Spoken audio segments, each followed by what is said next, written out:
And hello, everyone, and welcome back to your Cowboy Radio podcast. This is going to be number 7. It's been a long time coming. We've taken quite a massive break due to difficulties, let's just say, that have made it hard to make this happen. But I found a new guest, my old friend Sam. How you doing? Hey yo, what's going on, people? And I brought him on today, and we're just going to go over a few different things, some new technological advancements, and some futurism, and where we think we'll see things going, just in general. How have you been going, Sam? You've survived the whole COVID pandemic and Yeah, everything like that? I haven't been sick until 3 days ago, but it's not COVID. It's just common cough that my brother gave me. Yeah, it is allergy season, so that sort of stuff's definitely going to be coming back around, and I'm sure people are going to be conflating that with all sorts of crazy conspiracies. But yeah, and they say COVID's really high in Michigan right now. It's like the highest it's ever been or something. We're thinking of the schools around here, they've seen a couple cases. I feel like Port Huron has a ton of cases. They're almost completely open, and everybody's trying to build a new business there as fast as possible. Yeah, thankfully things around here haven't really dived too bad. I mean, I've seen price at the grocery store and stuff go up, but gas kind of like hovered around like 3.10. Hasn't really gone too much up beyond that, thankfully. Maybe that's just because of where we're at with trade and stuff, and the local administration is doing a good job, but who knows. But anyway, what I really wanted to talk about was the a lot of new like drone technology and like laser technology getting into the commercial and like military districts of the world. Have you seen anything in particular in terms of like the commercial sector and like their new advancements with like automation and stuff like that? Automation. Well, of course, we know the backstory about, that drone killing a while back. Was it 15 people or something? All just trying to kill one terrorist? I don't know. Am I wrong? Are you talking about in Afghanistan? Yeah. Yeah, no, dude, there was that situation was crazy. It was they thought they were targeting a terrorist, but it was actually like an aid worker loading water into the back of his truck, and they had one of those Predator like killer drones or whatever. Saw him, assumed he was a terrorist, bombed him, ended up killing like a bunch of kids and shit too. Yeah. Kind of crazy, and we're only gonna see more and more stuff like that, especially drone technology. It gets wild. Like, have you seen the you see the UFO stuff that was going on like earlier this year? Yeah, the one that looks like a little pill bottle that just zips and zooms. Yeah, there were a couple of videos they released, and there was like a lot of statements. There was did you hear about the one with the USS Nimitz off of California back in like 2015, I think it was? Was that the first discovery of this one vehicle on the coast? Or no, nearby? not the first one. It was just a report like this destroyer was stationed off this like military base by what's that one big military camp? Do you know what it's called? Pendleton? No, that's not right. I'm not even gonna try. A camp, or are you talking about like a military, like a training camp? They got like a base there, and there was like there was like a fleet stationed off the coast, and there was one destroyer, the USS Nimitz, that was stationed off there. And in the middle of the night, they reported like multiple times getting buzzed by what they call just what do they call them now? UAVs, unidentified aerial vehicles. And there were like 15 or so of these different vehicles flying around at high speeds and maneuvers that we don't have the capabilities yet with our drones. And they were in the air for periods of time longer than our drones could sustain themselves because of battery life and stuff. But some crazy stuff. And then along with the videos and some of the stuff coming out of Hawaii. Do you think it's China or Russia or maybe some aliens?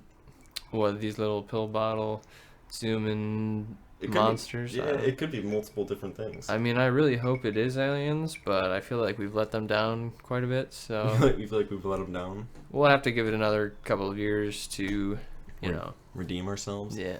Let it simmer off. Yeah. What do you think with the aliens? Do you think they're here? Do you think it's like like drones that they're sending? Do you think it's just our own technology that's classified?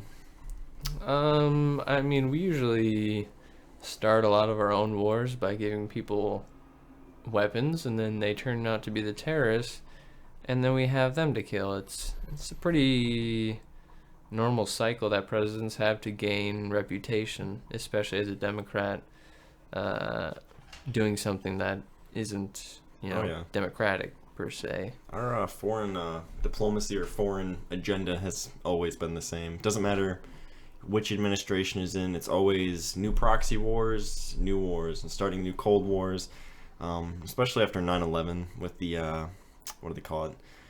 Oh, I can't remember the exact declaration. It was basically the war on terror. They declared war on terror in general, but that's such a neutral, gray area term. Yeah. That they've used it to now invade like 20-some countries. We're all over Africa, in every country in like the Middle East, basically. We've got bases all over Europe. We got them all over the South China Sea, and Australia. We got stuff everywhere. So yeah, our empiricism on that end is kind of come back to bite us in the ass a little bit.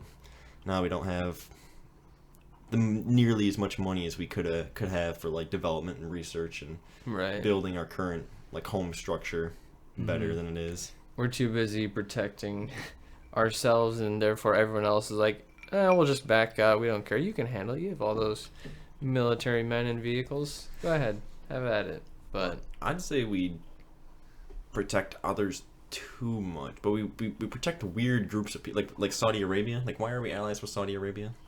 They literally export like extremism, like the Islamic terroristic beliefs to like extreme mosques in like Europe, and they throttle the gas prices, and they've got an unregistered war with Yemen, just killing civilians. Yeah. And during 9/11, I'm pretty sure like at least 3/4. I can't remember how many hijackers there were, but the majority of them were Saudi Arabian. And it came out they had contact with officials based in like California that were like helping them direct them to apartment complexes, get them money, and get them like the plane training eventually. So we've got some weird allies around the world. Do you know much about like Taiwan and everything going on right now? Which part? The giant trash in the ocean of Taiwan? No, not the are you talking about the trash island? Yeah, essentially. No, that's. I feel like the Taiwanese would probably be not too happy with that comparison, but. I mean, somewhere down there, someone's suffering. They're definitely suffering. They're not bad though. It's the I'll pull up a map for you right now. Did you say Malaysia? It's Taiwan. Okay. It's like a small island that's China's constantly trying to like communize. Yeah. So let's see if I can get like a world map. All I know about Thailand is like, if you want to get an easy girlfriend, go to Thailand. You can be ugly as possible, but if you have a fat stack in your pocket, boom, instant wife. Well, I know Thailand is like one of the countries where American money is worth the most. Like for $5 you can have a place to stay, multiple meals for the day, and like drinks for the way. You know, it's like there's all sorts of shit to do there. I know a lot of people go to that part of the world for like sex tourism, which I think is kind of fucked up. Well, I mean, yeah, we got introduced to that by good old Jared and Subway. So Jared and Subway and Epstein and his associates. So essentially, they ruined, anybody who says, I might go to Taiwan for vacation. Everybody's like, I know what you're doing. And Thailand. I mean, I know a few people who like live in Thailand. And there's a lot of cool stuff to do. Like it's on my bucket list to go to. 'Cause they got all the temples and they got good food, crazy culture, all that kind of stuff. Crazy. I think it's a rainforest terrain. I think it's pretty humid. But and just the fact that our money's worth so much there would really kind of incentivize me to go, but wouldn't be going there for the shopping, so to speak. The shopping. I see. No, but here's the map. Here's the map of Taiwan. It's this tiny little island right here, right off the coast of China. That is so small. It's teeny tiny. But back in during the revolution in China, the communistic revolution in the 20s, 30s, or 10s, somewhere in the early 20th century. Right. When they had their whole communist revolution, the original government of China, what do they call them? The National Republic of China or something like that. They got booted and exiled basically to that island. And that's where all the government officials from that government went. A bunch of people followed them, and so basically they're the original government of China. And then there's the communist mainland China. Yeah. Which they consider illegitimate, and then obviously China considers them illegitimate. But we've backed and supported the island, Taiwan, for a long time because they're more democratic, especially in the 90s and 80s. They had like a lot of democratic reforms, and now they have like elections and all that kind of stuff. But recently, the reason I want to talk about it is like China in the past like week has had like 3 different like air incursions into the airspace with over like 150 different aircraft. So with the Biden administration's weak pullout of Afghanistan and a lot of the other, just the coronavirus and like the weakening of our military in general, it's led us to not be able to really have a strong foot in that part of the world. So now China's gonna step in. I believe they're gonna invade. It could be literally whenever. A Taiwanese, I think it was, I don't know if it was the prime minister or one of their intelligence officials, someone in their military came out and was talking about how China in a matter of hours would be able to hack their entire like their grid, their critical infrastructure, and basically cripple them in terms of like defense, like air defense and any lasers they might have and stuff like that. So they're just borrowing the infrastructure, I guess. Yeah, I mean, we give them a lot, but now we're doing it more and more in secret. Like, we don't just, like, because China freaks out every time we send anything there, because China wants it. China actively tells its citizens that Taiwan is a part of China. A part of China. Same with, like, Hong Kong. Yeah, and then in America, there's Puerto Rico, Dominican Republic almost. Well, the difference is that it's not a... what are those called? Jesus, It's not like an internment camp. Not a state. What are they called? Territories? Do we just call them territories? You know, it's just, we're still colonizing them. We're just protecting them, supposedly. Well, a lot of people in Puerto Rico want to become a state. Do you think we should let them? Or do you have a solid opinion on that, or just some thoughts? I don't know too much about Asian countries, but... Well, Puerto Rico, I mean, we get a lot of good, baseball players out of there, but that's a dime a dozen, because the percentages of that happening are almost the same as getting into the NFL, so... Yeah, no, Puerto Rico's... I've met a lot of cool people from Puerto Rico in the military. I met some people from Puerto Rico that were pretty badass, but their economy is definitely kind of crippled. They have a really corrupt government there, and it's pretty leftist leaning, not left leaning, but like leftist ideologies, like the further left ideologies. So kind of a lot of like too much like regulation and shit on their own economy, even though they don't have to pay like taxes. I think they pay taxes for their local government, but they don't pay like federal taxes. They are considered citizens, so they do they vote? Puerto Rico? Yeah, just not. I don't think for America. Puerto Rican vote. All I know is Cuban is good for their cigars, and Taiwan, I don't believe it's fully within our grasp. Taiwan isn't a territory like Puerto Rico is. Puerto Rico, we give like funding to. We build back their stuff after like natural disasters. We offer like aid, and they do have some administrative ties and business ties, and the people who are born there are American citizens. So that's why they're able to like just come to America, and we can just go there. No passport required, which is pretty cool. I think I guess I can't say I have a solid opinion on whether they should be a state or not, but I like the idea of them becoming a state, though I know I've heard arguments of it might cripple their economy. They need reform, essentially, because if we made them a state, there would be a lot of new regulations, a lot more that they would have to give to the union that they can't right now, and it would it'd cripple them, I believe. They don't have the economy they need, so they need some better export besides baseball, sugar cane, tourism. What is this, the fucking 19th, 17th century? Molasses. All molasses and rum. Yeah, I'm not too sure. Taiwan, I feel really bad for Taiwan, because being exposed to the communistic hellhole that is China is kind of terrifying. Yeah. But then again, it's like all they know their whole life, so... Well, people in Taiwan, they know, like, civil rights and, like, liberty and freedom, but they've constantly had the threat of this giant machine that lives right next to them. And now, eventually, in the near future, they're probably going to get overtaken. And I have a feeling that if they get invaded, we're not going to do anything about it. Yeah. Unless we invade them or they invade us. What? You know. War with China? War with China might be very difficult. Oh, I mean, there goes all of our exports. We get no Apple devices. We get no clothes in a lot of cases. Yeah, they've sent all of our manufacturing overseas to fucking China, India. And then Amazon's like, wait, I'll make factories in the U.S. and scam everybody. Yay. Yay. Win-win. Tax break. Oh, dude, global corporations are going to be the death of the world. But I'd say China relies on as much on us as we do them, because they got to be able to sell that stuff to someone.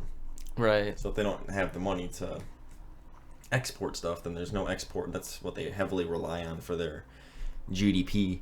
And I think they are pretty weak. But ultimately, the weapons that we have these days, in a traditional war without like mass weapons of mass destruction being used, I think we'd win. But it'd be a grueling war of attrition. Lots of death.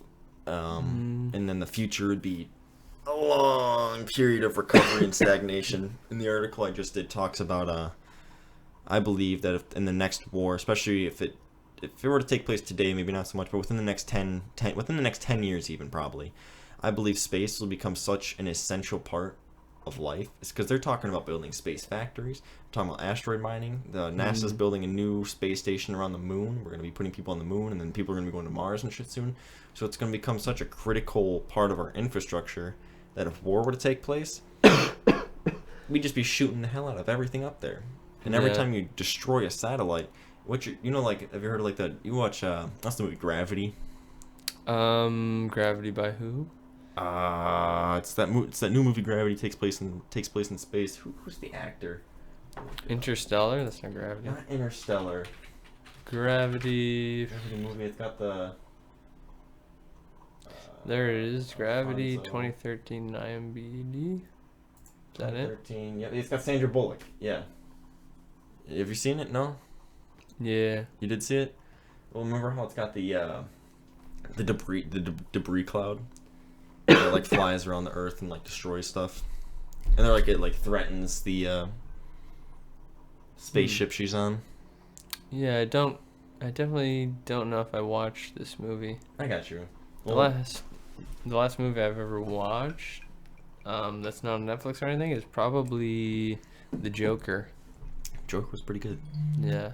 But the premise of this was she was on a space station, and there was a situation where a bunch of debris from a previously destroyed satellite, because two satellites collided, and when they collide, the debris, and it's high speeds, we're talking like 20,000 miles per hour kind of speeds.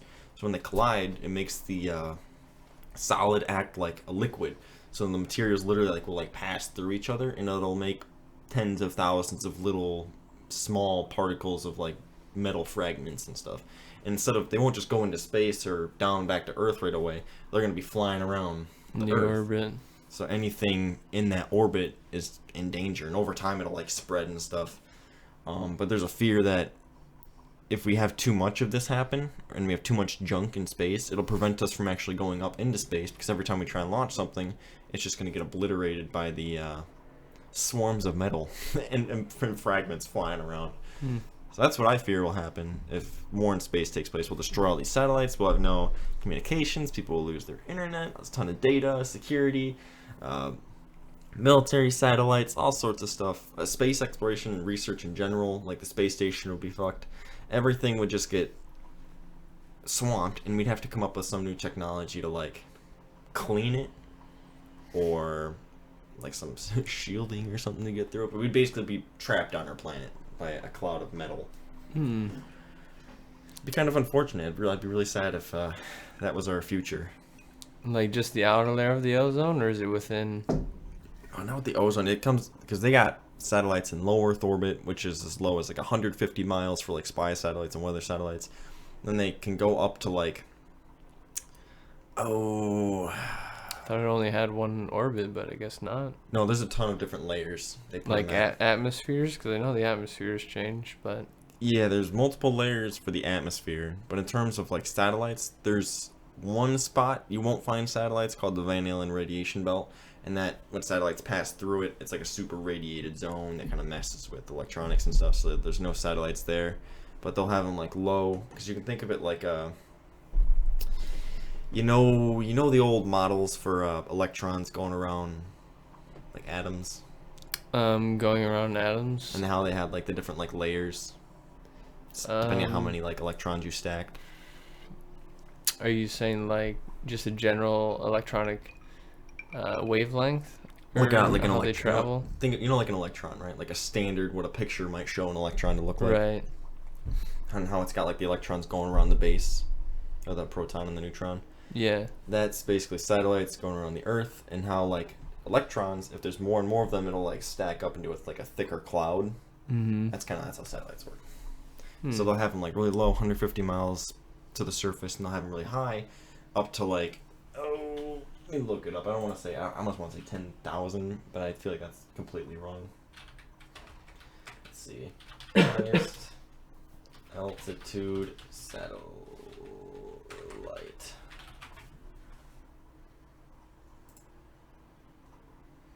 Maybe I'm not wrong.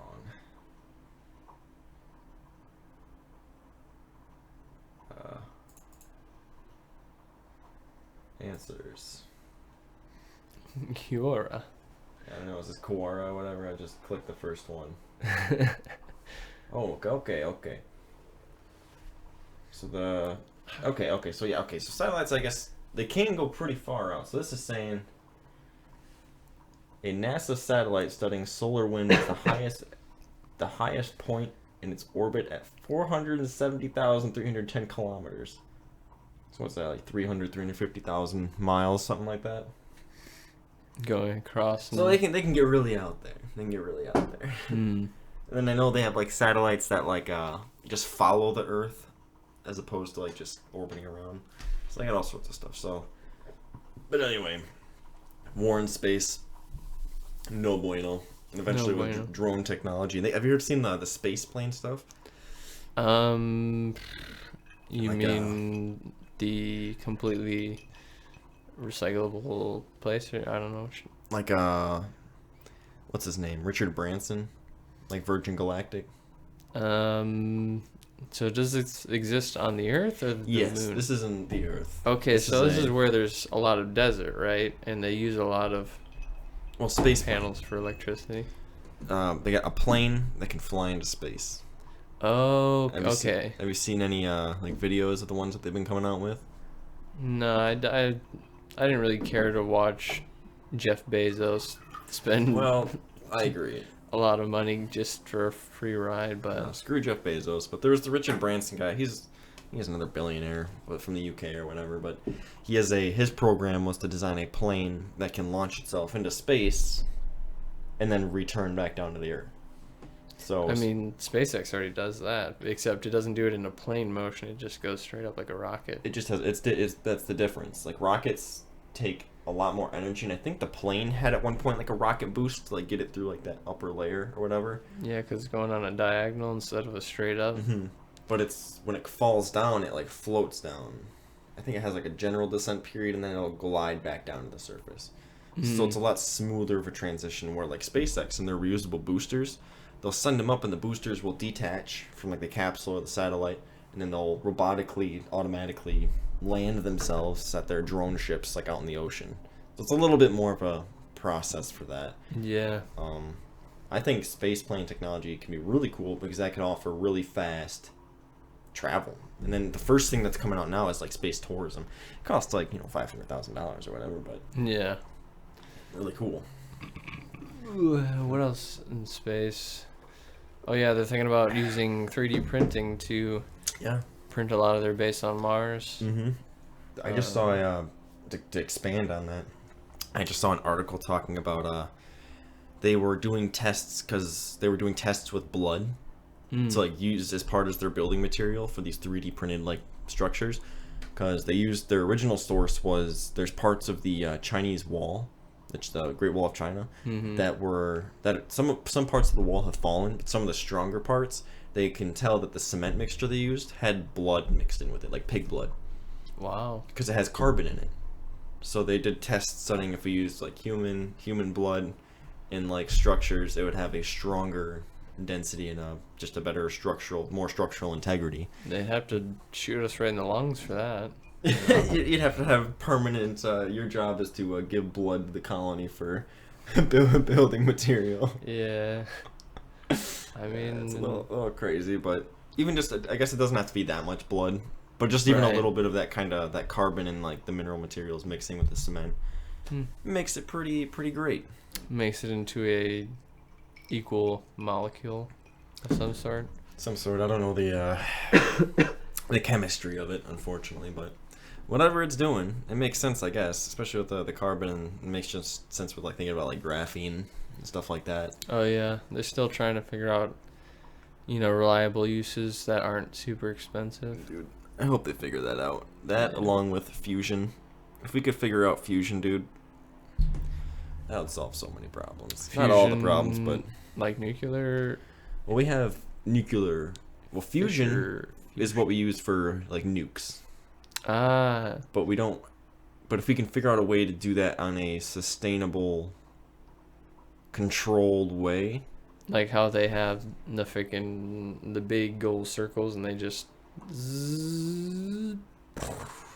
Oh, the atom, the atom smashers, the colliders. They had like the hadron collider and shit. They haven't found a way yet for that, or they just weren't thinking. Those have been pretty successful. They use those to blast protons together to look at like subatomic particles, to figure out what like protons and neutrons are made up of, because they have the what do they call them, like quarks.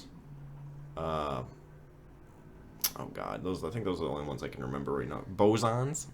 Is that right? They look at those things, and they look at like the micro black holes that like exist for like micro fractions of a second and stuff like that. But the fusion reactors, those use these big. It's not like a giant like spiral like the colliders are, but it's a contained spiral, like a small like orb spiral, where it's got like high powered magnets pushing highly heated plasma in a circle around a ball of some sort of metal, I believe. Something more powerful than plasma. It's almost like it almost works like how a generator works. Maybe it's not even a solid. Could be like a gas or liquid. Well, it's a plasma. Well, yeah.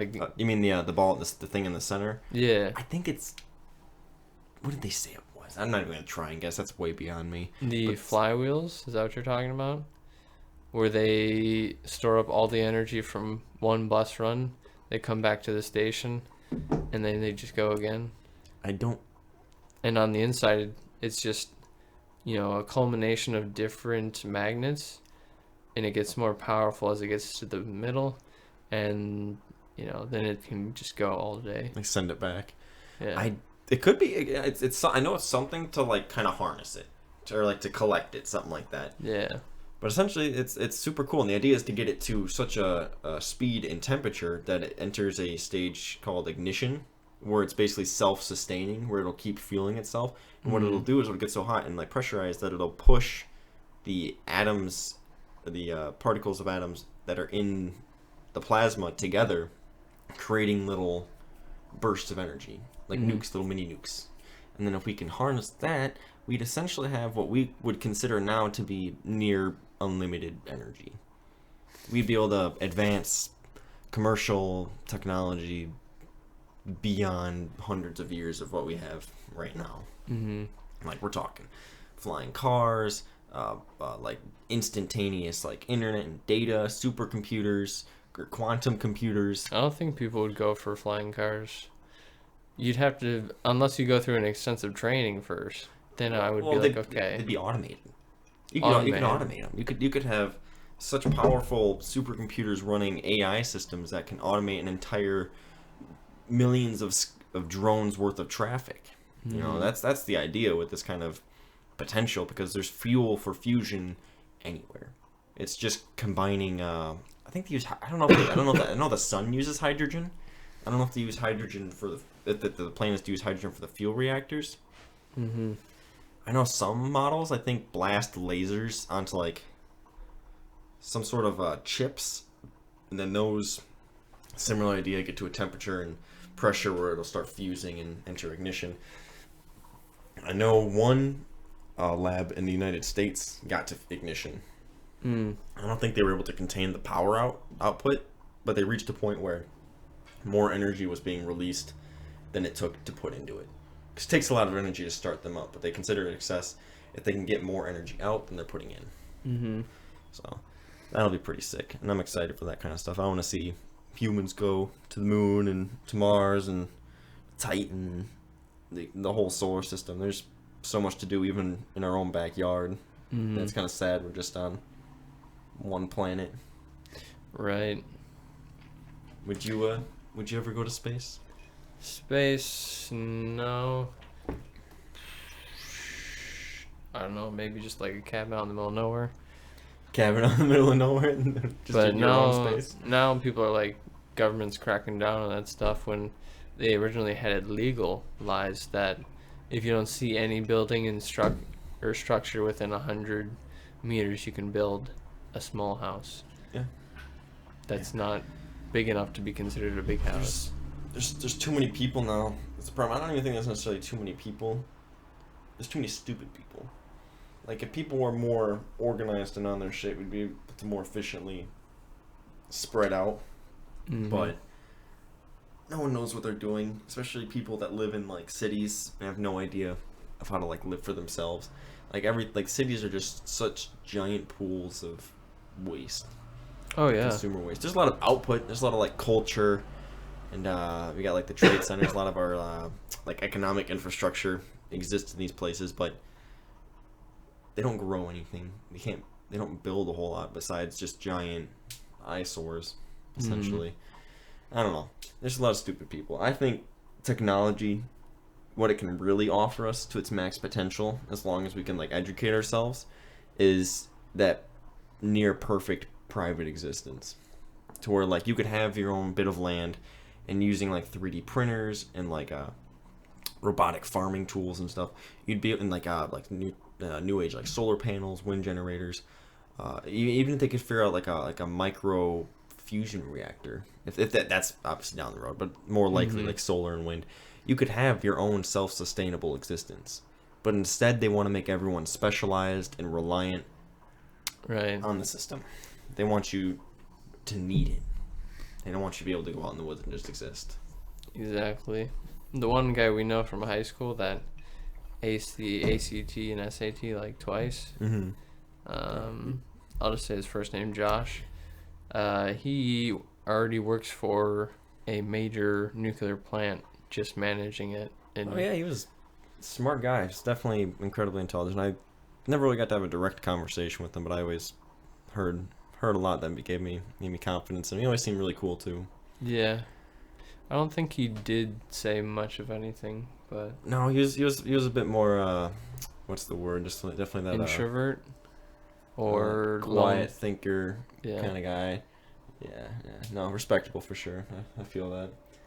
Who else do we go to school with? We got people who have succeeded, or people. Didn't he marry? I think he married that one girl, Caitlin. Yeah, he did. And then his parents are off on a, joyride all around the world. Heck yeah, I know. That's what my dad wants to do. Yeah. Eventually, that's what I would like to do eventually. The thing is, everyone's gonna want to do it now, and then it's gonna be like, what the hell? That's why it's hard to find RVs right now. They're all sold out everywhere, and a lot of the newer models are kind of just junk. They charge a ton for them. Yeah. It's ridiculous. Is that your preferred existence? Living on the wild. Travel around or live out, not necessarily in the wild, but your own bit of your own slice of reality? I don't know. I just want my psychiatrist to stop manipulating my parents, because I don't know. I can't think creatively as I can while I'm on the drugs. And obviously, if we knew about mushrooms first, of course we would have done those anyways. Right, but like you said, they're not an end-all, be-all cure. A lot of times, fixes for that kind of things takes a multitude of different solutions. I never liked the medications. I'd say some people probably need them. I can only speak for myself, though. I think there's a lot of other routes you can go down, mushrooms, whatever else, you'll just have to figure out what works for you. It's different for every single person, you know. There's never going to be one thing that fixes everything. And there's always going to be new problems. That's kind of part of the thrill of life. That's how I like to see it. But there's a lot left to do. Had a pretty good podcast. I'll definitely we'll get you on next week too. Definitely a lot to talk about. There's that's one cool thing about this kind of stuff. The world is always expanding, so there's always new things and exciting things to bring up. Or even if we go back into the past, there's a crazy amount of stuff there too to talk about. So we'll pick this up next week, and I hope everyone has a lovely evening. Adios, cowboys.